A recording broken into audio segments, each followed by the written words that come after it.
Jennifer Curtis? Hi. I don't know her. A little bit. But I first met you during one of your birthing classes. One of your I remember. Clients, yeah. You look different. I've had a couple babies. And you were pregnant at the time, I was right? pregnant. Mm-hmm. That's so amazing. Now I'm, of course, embarrassed. But I always have a great excuse because if I meet women when they're pregnant, they really do look different afterwards, right? And so I was intrigued by Jennifer's presentation proposal. As a midwife, I had known that food is medicine, right? Definitely when I have been in that role of counseling women about how to keep themselves healthy enough to be good candidates for home birth, food is a big part of the picture. I'm intrigued by this topic, and I think it's fascinating that we're doing it before lunch. Food for mood, take it away. It has been an honor to be here during this conference with all of you and learning so much, and most importantly, I'm learning about what to look for in my patients and when to refer them to all of you. Wouldn't it be great if all physicians had this information so they knew when to refer to craniosacral therapists and other body workers? So thank you. I'm learning a lot. I would like to start the presentation today with the avocado. The avocado is a superfood for pregnancy, postpartum women. If you look at the avocado, thinking of homeopathy's law of similars, what does it look like? Doesn't it look like a moon? So cool. So we'll start with the avocado. All right. Title: Food for Mood: Preventing the baby blues with food and nutrition. Postpartum depression is defined as low or sad mood lasting more than a week. Now we all know that it naturally happens when we have our newborn baby. During that first week of time, estrogen drops and our mood drops. If that mood continues to stay low beyond that first week, then we have a problem. In a postpartum mother, the symptoms may include trouble sleeping beyond a waking baby, low energy beyond being sleep deprived, changes in eating. More importantly, they might feel disconnected with this baby. They'll probably be overwhelmed. They might have feelings of being worthless, and even thoughts that life is not worth living, even though they just produced this beautiful baby, this beautiful person. In the first week giving birth, 70 to 80% of postpartum mothers experience depression. That's basically the norm.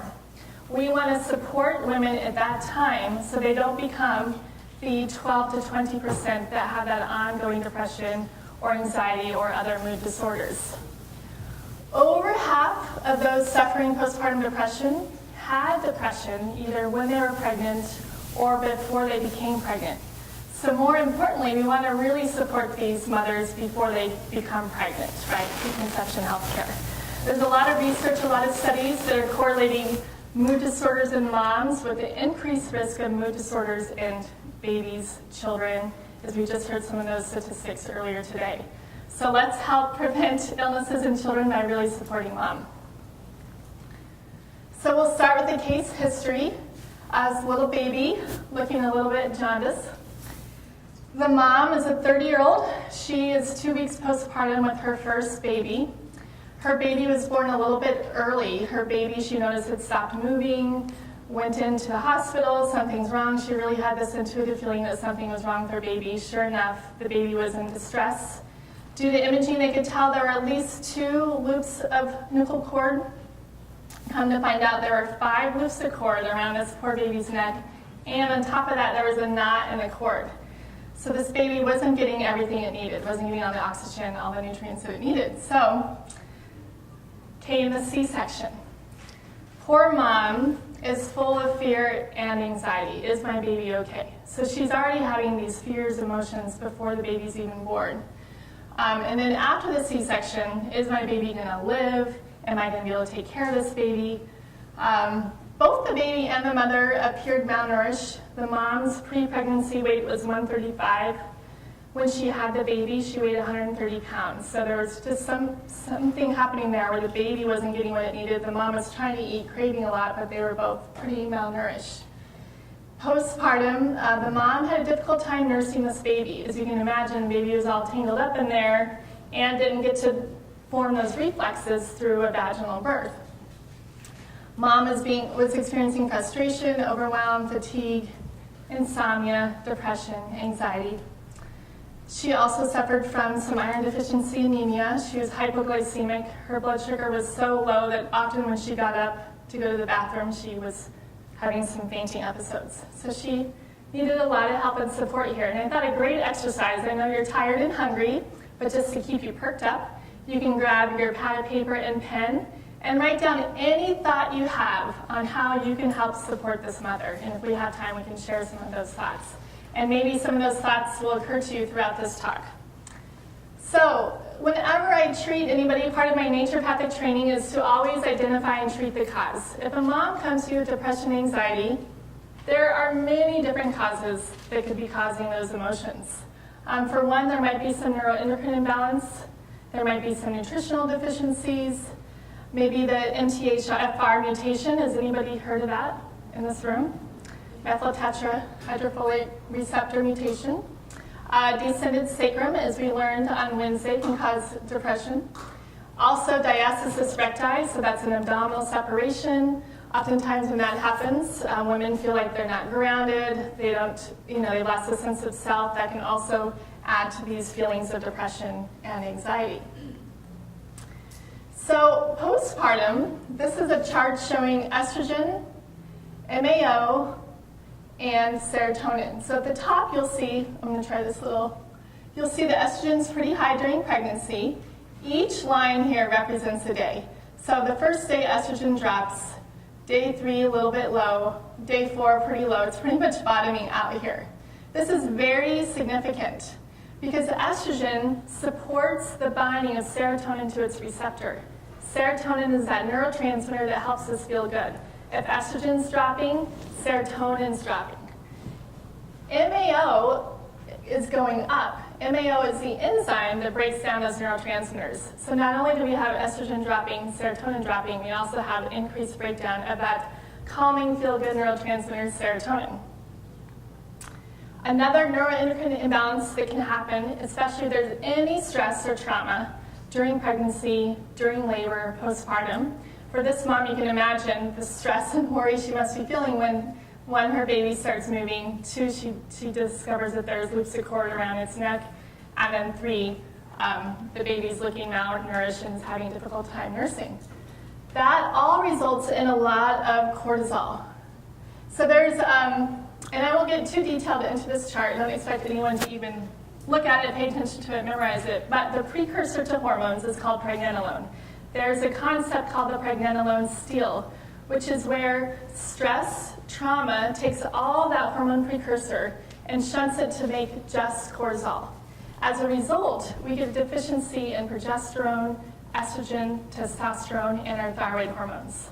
So think about that. When all those hormone precursors are going to make only cortisol, our fight and flight, stress, survival hormone, all the other hormones become depleted or low. So this is an added effect that's causing low estrogen and further low serotonin. Double, triple whammy. We also know that imbalances in thyroid hormones, whether they're too high or too low, can cause mood disorders.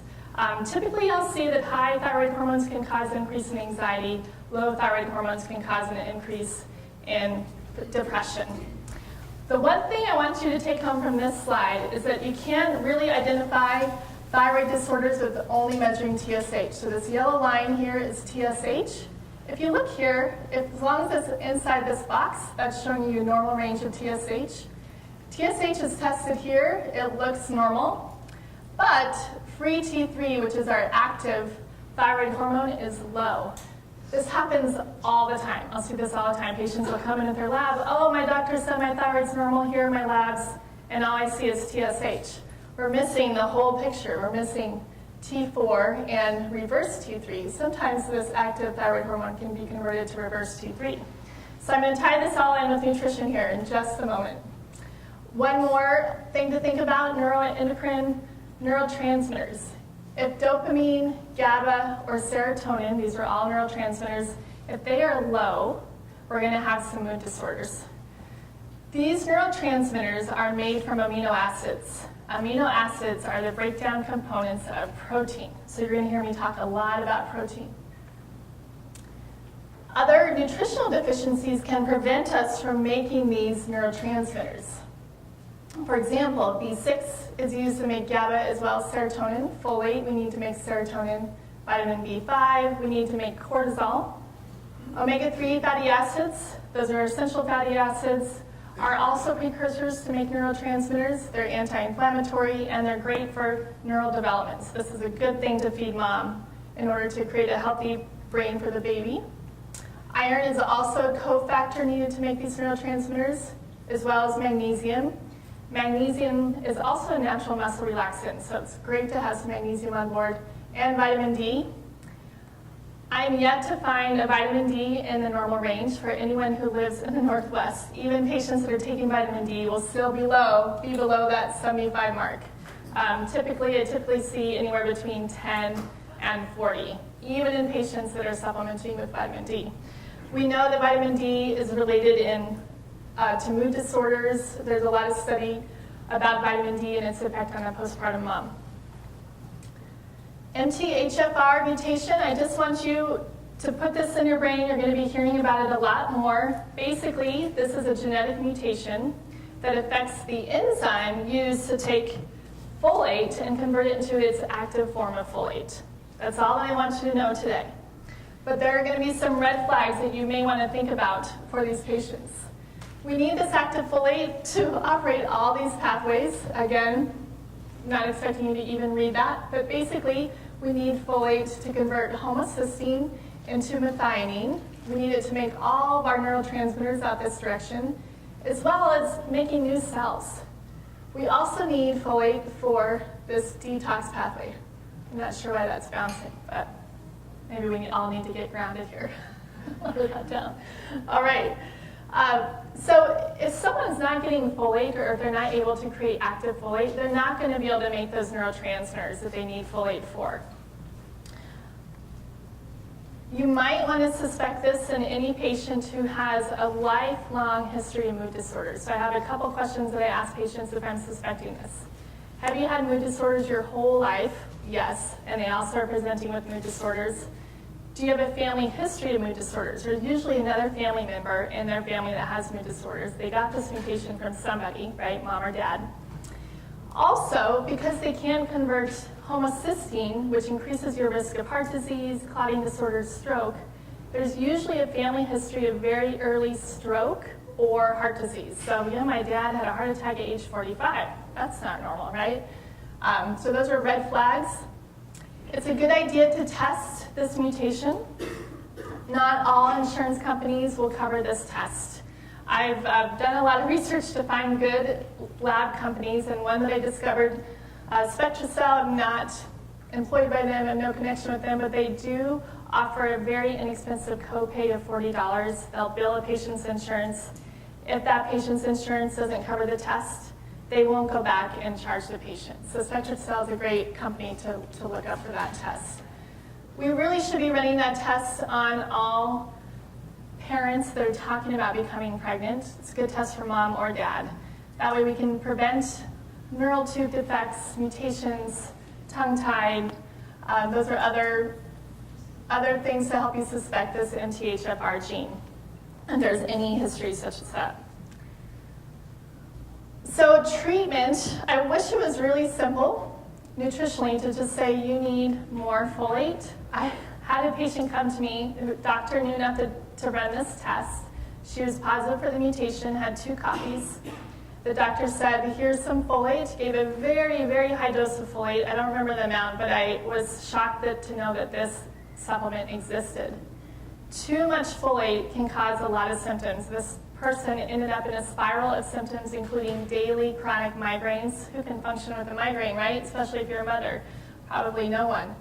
So it's a very difficult thing to treat, but I can tell you, one thing they should do is avoid folic acid in food, synthetic folic acid. The terminology here is very confusing. I'm just going to explain it really briefly. There's folate, big category. Under folate, we have folic acid. Folic acid is always synthetic. If you ever see the term folic acid on a prenatal vitamin, majority of prenatals, it's synthetic. We also have it in that category, folinic acid, that's actually natural, and methyltetrahydrofolate, that's the active form of folate, so that's what you want to look for if you're recommending a prenatal. There are very few prenatal companies that make good prenatal vitamins, as you've probably discovered. Sure. What do you want to look for in a prenatal vitamin? 5-MTHF, 5-methyltetrahydrofolate. It usually looks like 5-MTHF. That is the form of folate that you want. Now, in individuals with this mutation, giving them folate can often cause a lot of problems in these pathways here. So I usually start out by giving them support of detox and telling them what foods to eat. Eat foods that are high in folate, and I'll talk to you about that as well. We can go on and on. We can spend a whole weekend on this topic, so I'll try not to get stuck there. All right, so let's talk about our first line of defense in treating these people, nutrition. You can't go wrong, right? Food is medicine. You can never go wrong with good nutrition. It's always a great place to start. So my basic treatment plan for these moms is to make sure they're getting enough calories. It's overwhelming. It's a lot of work to take care of a newborn baby, especially if they're all alone. Often dad goes back to work after a week or their partner. Make sure their blood sugar is stable. This is really important, going back to that pregnenolone steal. Cortisol is used to regulate blood sugar, and blood sugar can regulate cortisol. So if you can keep that blood sugar stable, you can prevent those spikes and drops of cortisol, which will prevent the pregnenolone steal and that reduction in sex hormones and thyroid hormones. Does that make sense? Okay. Next, we want to make sure they have good neurotransmitter support, and this might be as simple as making sure they're eating protein so they get those amino acid building blocks. We want to make sure they're taking active folate. I just recommend active folate to everybody because who knows who has this genetic mutation. I think that it's maybe 40 to 50% of the population. So let's just be proactive and recommend the real thing. And that goes for all supplements and nutrients. You're always going to be better off if you recommend the non-synthetic version. We also want to make sure they're getting good circulation, good brain support for that healthy brain function. So let's start with calories. Pregnant and postpartum mothers need up to 3,000 calories. An average meal is usually between 500 and 750, and if they're just eating their normal style of eating, they're not getting enough. So they may be having those blood sugar crashes, which then causes spike in cortisol, which then causes a drop in estrogen and serotonin. So I usually recommend a fourth meal. You want to eat 3 meals a day, a snack between each meal, and then that fourth meal before they go to bed.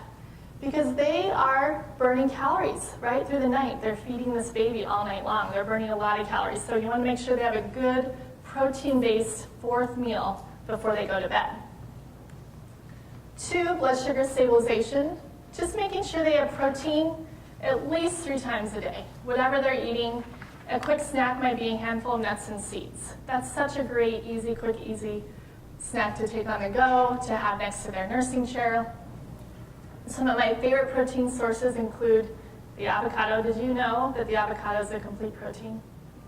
All by itself, amazing. I think it's a fruit. Is it a fruit? Fruit is a complete protein. Quinoa is also a complete protein. It's a grain, but it's a complete protein. Nuts, seeds, beans, legumes, lean meats. I would add eggs in there as well.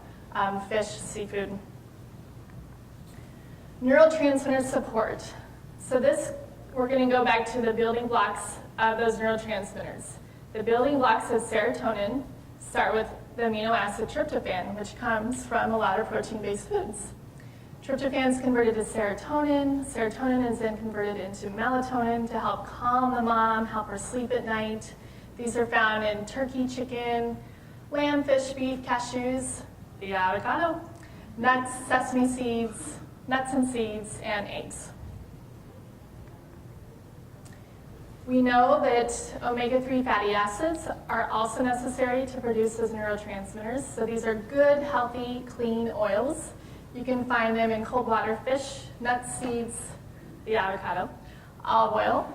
They're also anti-inflammatory, and they help with neural development for the baby. So I think you can never go wrong with recommending extra essential fatty acids.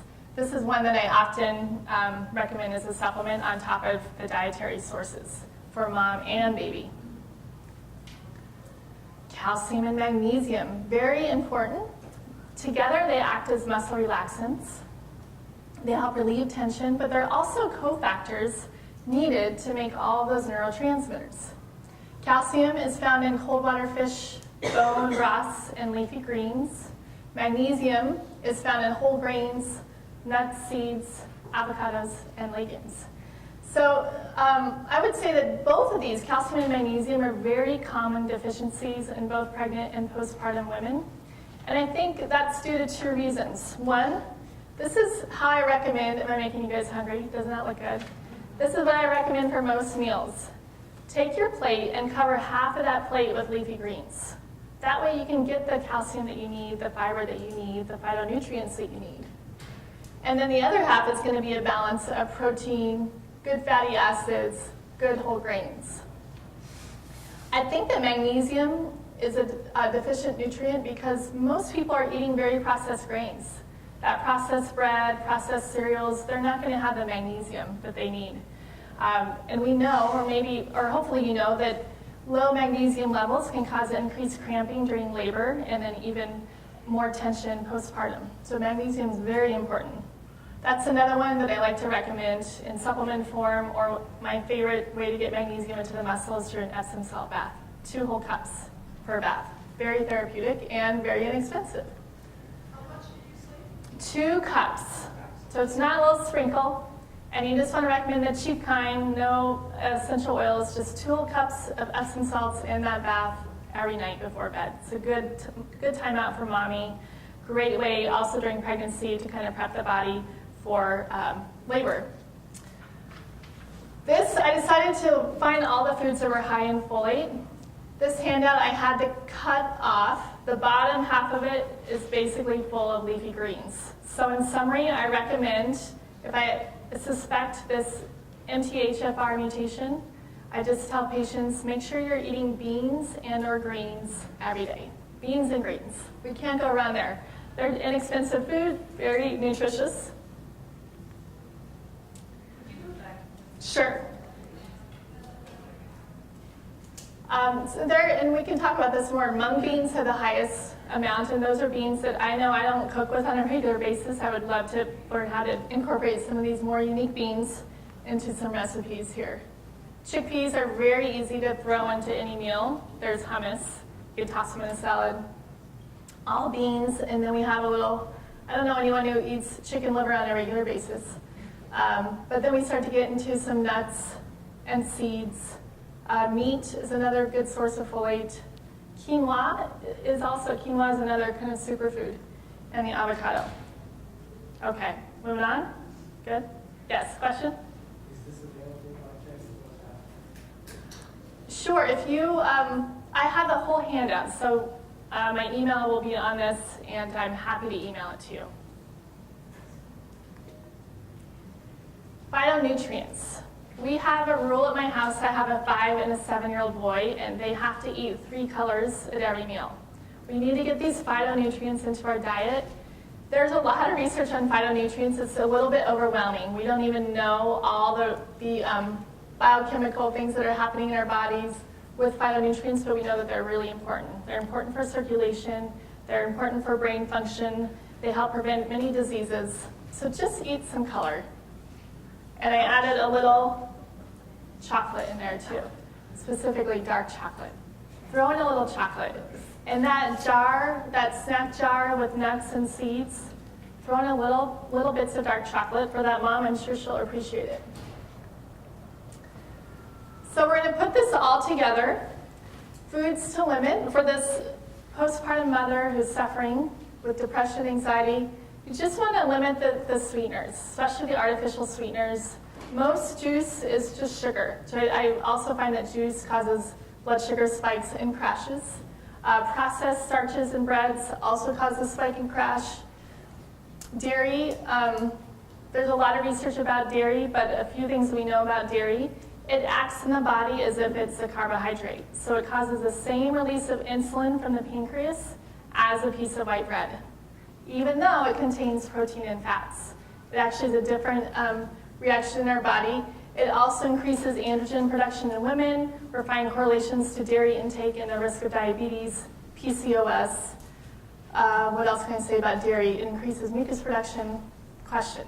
Question, raw milk versus processed milk, is that the reason? All forms of dairy, whether it's raw milk, processed, organic, all forms of dairy seem to have these reactions in our body. So the way I think about dairy when I tell my patients is, we all love our dairy. You don't have to get rid of dairy, but just think of it as a flavor enhancer. Sprinkle a little cheese on your taco, but don't eat that huge container of yogurt and call it a meal. And then people usually feel a lot better. Trans fatty acids, processed fats, fried foods, food dyes, caffeine, processed food in general. We're going to take out that processed food, and we're going to have our mom, we're going to recommend that she eats organic, whole grains, whole foods, nuts, seeds, legumes, lentils, fruits, veggies. I've given avocados their own category. Cold water fish, healthy oils, olive, avocado, coconut, sesame. These are all oils that I just keep on my house, keep them stocked. Good, healthy, clean meats. So you want to make sure that those meats are organic, when possible, not processed. If mom can't afford organic, just tell her to avoid the hot dogs. Actually, I had a patient who, when I took their diet history, was living off of, if you can imagine, 2 pots of coffee and hot dogs, 2 hot dogs a day. That's what she was eating. You can just think about the symptoms that she would come with. So she's eating much better, feeling better, thank goodness. Whole grains, quinoa, brown rice, oats, sweeteners in moderation. Stevia and xylitol do not cause the blood sugar spike and crash. Stevia, did you know that stevia is a little green leaf that looks just like mint? I have it in my garden. My kids love it. They eat it all the time. It's not a white powder, but often when you see it in the store, it comes in a white powder. So maybe just encourage them to plant some stevia in their yard. It grows very easily. And then some of my favorite just natural sweeteners, maple syrup. Molasses is very high in iron. So many moms postpartum are pretty low in iron. They can eat a little molasses every day. Put a little molasses on their oatmeal with some nuts and seeds. Green and herbal tea, herbs and spices. What about honey, local honey? Local honey, sure. Yeah, we could add honey to that too. No questions there. So really, we want to prevent these mood disorders, and we want to get everything ready that we can for mom before this baby comes. Really encourage her to do some shopping, stock her pantry, stock her freezer. But my ultimate, most favorite thing is the meal rotation delivery. Have you all heard about mealbaby.com? I'm sure there are some other websites. This is basically a website that helps organize meal deliveries for mom and dad. So there's an organizer. It shouldn't be mom, maybe it's a friend. And she email invites everybody this mom knows. Friends, neighbors, coworkers, colleagues, everyone who lives in that town. Because our goal is for this family, this couple, to have meals delivered to their house for 3 months. So you're going to make this list really big. And it's great. It gives the mom and dad an opportunity to have people visit their baby kind of one at a time instead of all at once. And I usually recommend that they have 2 or 3 meals delivered a week so they get to eat a little leftovers, get to have some quiet evenings, and then stock the pantry. I wish my pantry looked like that. We definitely want to involve the partner here, the dad, the partner, whoever they might be. They are overwhelmed. They have a new baby. Their wife is depressed. She doesn't feel well. They don't know what to do. They need a job. So let's give them a job. Let's have them make sure mom eats breakfast before they leave for the day if they're back at work. They're going to feed mom a nice protein-based breakfast, such as some scrambled eggs with leafy greens, something like that. They are going to stock everything mom needs around her nursing chair. So on one side of her nursing chair is that full water container of water. On the other side is what I like to call the basket of snacks. So maybe it's a basket, maybe it's a jar like this that's just stocked with nuts and seeds and dried fruit and chocolate. But that father, that partner is going to make sure that it's all stocked. And then he's going to get more snacks and more refills, whatever she wants when she needs them. As soon as he comes home, so that one story about the avocado is that my husband would come home, grab an avocado, fill it with olive oil, and then come on up to me, give me the avocado, and take the baby. He was trying to give me some good nutrition, good fat. So that's a great idea. Give mom a snack, make sure her water is filled again, and take the baby. Give her a little time out right away, and just give her that moment to get some nourishment. It's very common for moms to go when they're in this early stage of being postpartum with a baby that's maybe taking 2 hours to feed. They may go the whole day without eating. They may have just a few moments to pee. They may go a whole day without drinking water. And that was the case of this mom. She wasn't eating at all.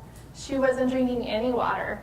She was fainting and trying to care for this baby.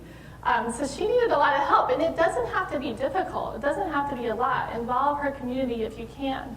If she doesn't have a community, if she's a single mom, get her set up with maybe the Baby Blues Connection, WIC for food, any resources that you can find in your community, because it takes a village, right?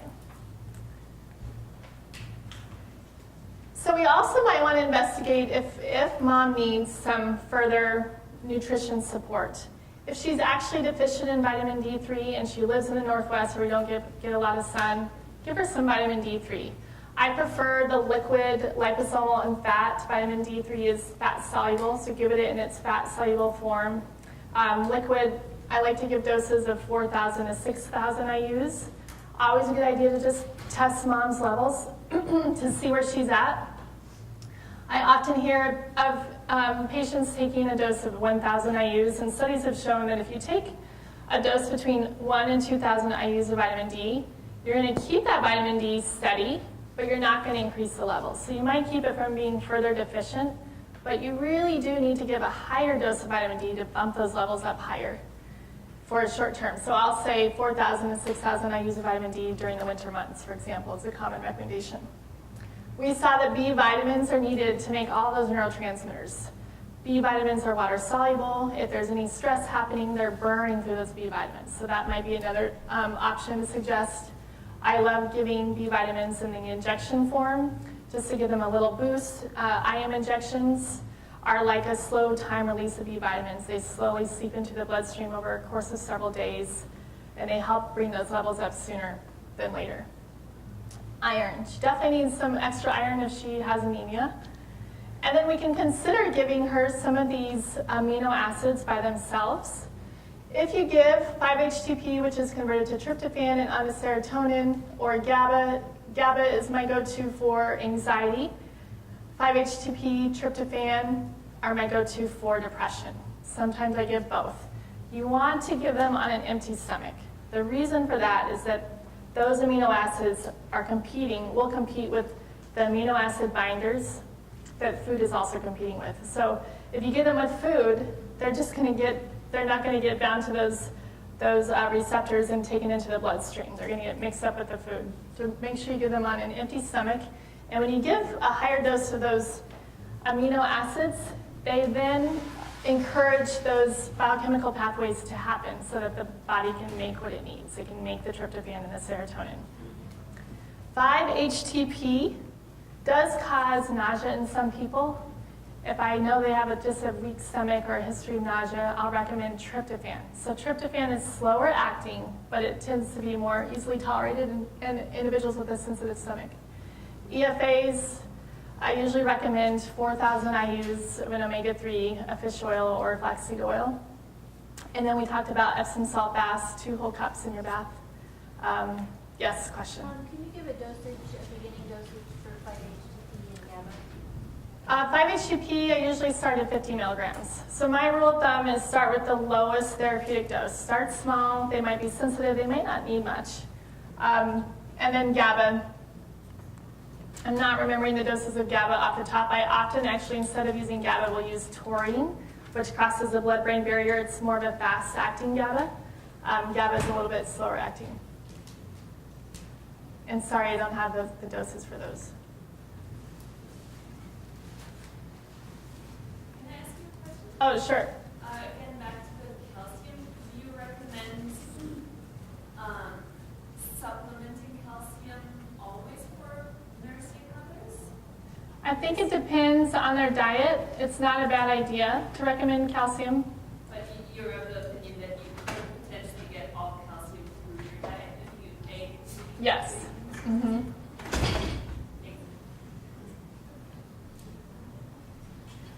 Mentioned that there were a couple of brands of prenatal vitamin, especially for women with the MTHFR gene. Could you mention those and also speak to how someone determines the dosage? Because I know a lot of people with the gene are getting super high doses of folate. It may not be helpful. Can you mention that and just the brands? I have patients with the MTHFR mutation that are not able to take any prenatals. The dose in prenatals, even the active form, a good brand is Seeking Health. The owner, Dr. Benjamin Lynch, has devoted his entire life's practice to researching and studying these methylation defects, and he makes a line of supplements that are very good.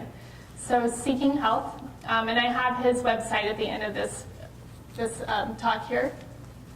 But what I often do for those pregnant moms is just recommend a very low dose, maybe 25 micrograms of folate, along with B12 and the other B vitamins. And then I'll give them what I think they need. Usually these patients learn pretty quickly that they feel better when they're eating very well, when they're eating that whole food diet. So they don't need much. I don't think that all pregnant and nursing moms necessarily need a prenatal if they're eating well. So I might recommend small dose folate, maybe some fish oil, and maybe some calcium magnesium to supplement. And that may be all that they're supplementing. Vitamin D in the winter. Any other questions here? Okay, so I'm just going to throw it out there. We have, back to our case, we have this woman who has a lot of needs. What would you like to do for her? Any ideas?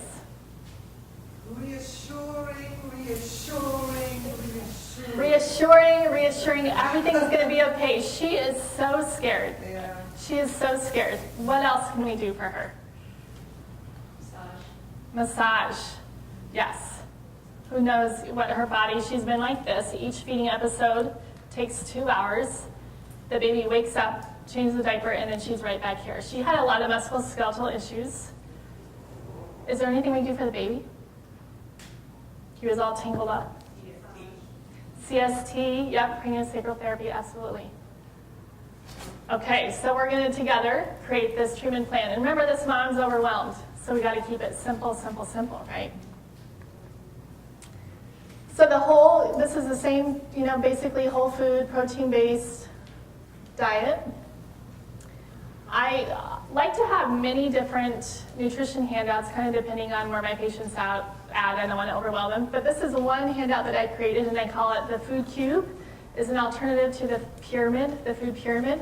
And basically, the idea is that each meal should take protein and or healthy fats and combine that with good, healthy fiber. Fiber in the form of whole grains, fruits and veggies. There is one food here that's a protein, a fruit, and a healthy fat. Isn't that amazing? So you could really just feed them avocados all the time. They're probably fine. So what I told her, I just said one thing: protein, protein, protein. And I got her husband involved, and I gave him his to-do list. Feed her breakfast, keep her water full, and keep her snack basket full. And all she had to worry about was protein, protein, protein. And maybe all that was a hand going into her snack basket. Her snack basket had nuts and seeds. It also had some Lara bars, some muffins that protein muffins a friend made for her, but it was always full. And that made a huge difference. No more fainting, no more blood sugar crashes. She could actually just function. CST, craniosacral for that baby. This is amazing. So the baby was only able to nurse on one side. And I don't know if that was because it was tangled up in the womb or because it didn't develop that reflex, but it could really only turn one side. One session of craniosacral therapy, and it was nursing on both sides. You guys are amazing. It was so amazing. We got her to see a lactation consultant right away. Don't wait. Remember we had this window of 1 week to really get this mom feeling better. They need to see that lactation consultant today or tomorrow. There was a lot, she was having a lot of issues with how to hold the baby, a lot of postural stuff. She had so much muscle tension. That was really, I think, one of the things that helped her the most was that lactation specialist. And then you just want to make sure you're not missing anything obvious. Does she have a descended sacrum? Does she have a diastasis recti? She did. Any other structural, energetic imbalances that might be going on here? Just want to cover all your bases. And including in that would be some basic blood work. So the CBC, I can usually get a pretty good idea if this patient is low in B vitamins versus iron with a CBC. So CBC is a complete blood count. It'll give you white blood cells, red blood cells, but there are 3 markers, MCV, MCH, MCHC. If those 3 markers are on the low side, you're looking at iron deficiency.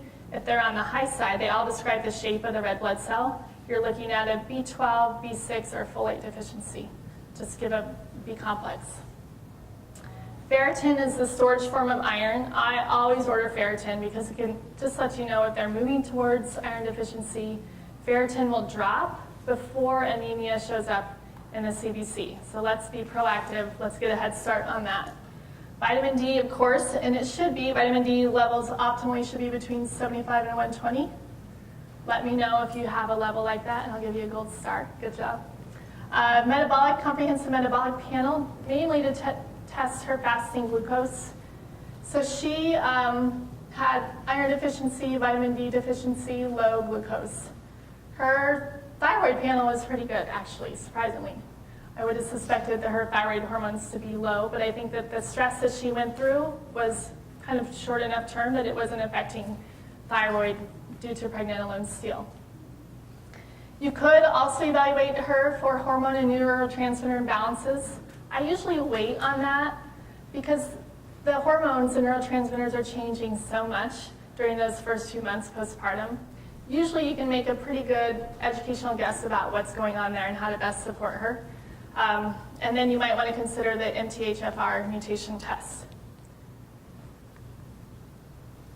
So resources, make sure that she's well-resourced. We in Portland have the Baby Blues Connection. I don't know about folks other parts of the country. Maybe she needs to be set up with WIC. Maybe she needs some social services.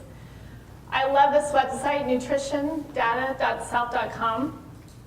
This website allows you to type in any food or any nutrient. Carol's nodding her head. It's an awesome website. And that's actually how I made my folate handout. So that's a good resource. Dr. Benjamin Lynch, this is his website. If you've never heard of mthfr.net, go to that website and just start reading about it. We all need to be familiar with this mutation. I send all patients to that. It's great. It's kind of made up and set up for patients, so it's very easy to read, friendly. And then the lab that I found, this is SpectraCell. They have some other tests that I use as well. They have an intracellular nutrient test, which is great to find out what those nutrient levels are inside the cell. The issue with this MTHFR mutation is that they're not able to get active folate and nutrients inside that cell. So if you measured blood folate, that's not going to tell you anything. That's just the folate that's floating around the blood, but they're not able to utilize it. So it's really important to get that intracellular nutrient. And they have this very large panel that I use for my fertility patients, preconception healthcare. My fertility patients that have the MTHFR mutation, we'll treat them, and then we'll make sure their cells are healthy by running that test. And then I say, you're ready to go make a baby. And that usually makes them really happy. Questions? Yes?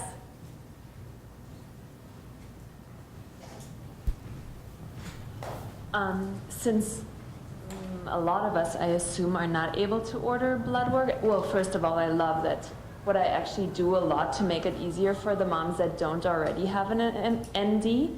I'll write a few of the things that you mentioned down, and the MDs, at least in town, are super open to testing ferritin, T3 and 4, reverse T3. What's the other one? Vitamin D. That's usually not on their radar, I guess. Mm-hmm. But what I wanted to ask, since for us it's hard to get the testing done, and it can be very expensive as far as the methylation goes. Is there any downside to giving the methylated version? Of folate? Yeah.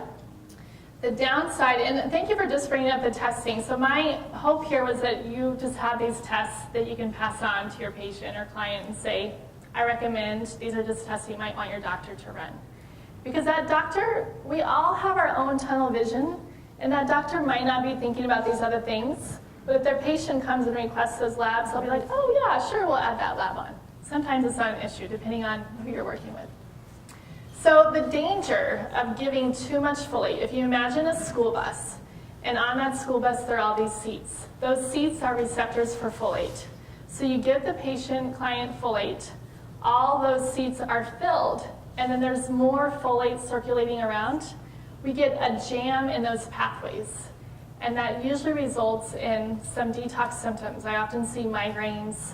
I often see more mood disorders, but more in the lines of anger. It's like, which is Chinese, like a Chinese symptom for liver congestion. They're just angry, they're irritated, they don't feel good in their body, they feel toxic. So you can overdose the folate, which is why I recommend just start with food. It's hard to overdose with good, healthy nutrition. So if you're not sure, just start with those good folate foods. Beans and greens. You can't go wrong with beans and greens. And then maybe send them to the MTHFR. Thank you. This website has a list of doctors throughout the country that are trained in treating these methylation disorders. So if you know that this person needs some support, just go to this website. Dr. Ben, you can also email him. I've emailed him to consult about patients. He's really great. He's really trying to get the word out about these methylation disorders. Other questions? What about food combining with carbohydrates and protein, and that the carbohydrates are kind of interfering with the tryptophan to be a serotonin precursor? Good question. I think my general thumb is that if you eat carbohydrates, go ahead and add some protein with that. We don't have the amino acid levels in the carbohydrates that we do in the protein. So we're talking about the receptors for the amino acids only, not receptors for other nutrients. Does that make sense? Well, some of the information out there is that when you eat the carbohydrate with the protein, that it competes with and doesn't allow the tryptophan to go into the blood-brain barrier and do its job as well. So some sites have recommended not eating protein and carbohydrates together. I just wanted to know your opinion on that. Yeah, I really just go back to it's all a balance. We don't want to encourage patients to eat only protein all the time. They're going to have other issues from that, which I've actually seen, some gallbladder, liver congestion, gallbladder attacks. So maybe there's snacks, and I remember eating this when I was in med school, like that handful of tryptophan foods, your handful of nuts and seeds and chocolate. That's such a great snack to kind of keep the brain going, keep the mood calm. So that might be something you recommend, eating those snacks. But we still want them to eat balanced nutrition and balanced meals, and we want to keep it simple. We don't want to get too complicated with what they're eating. It's overwhelming. But thank you for that. So sometimes it is complicated. And if we're testing for MTHFR and we have that suspicion, there's a high likelihood of thyroid disease. And when we tell people to eat leafy greens, those are goitrogens. So we're looking at giving people something that could be a deficit for goitrogens can be damaging to the thyroid if they are absorbing too much iodines. And so They can just cook the greens. just cut the greens. No, Okay. just cook them. But how do we know? Oh, just cook the greens. Just Okay. cook the greens, and that'll take care of the goitrogens. Just Okay, cook, so yeah, cook steam them. them, yeah. Any other questions? Are you all hungry for lunch? Thank you for your attention. And this is where I am. I'm here in Portland. If you need to reach me, I'm happy to answer questions.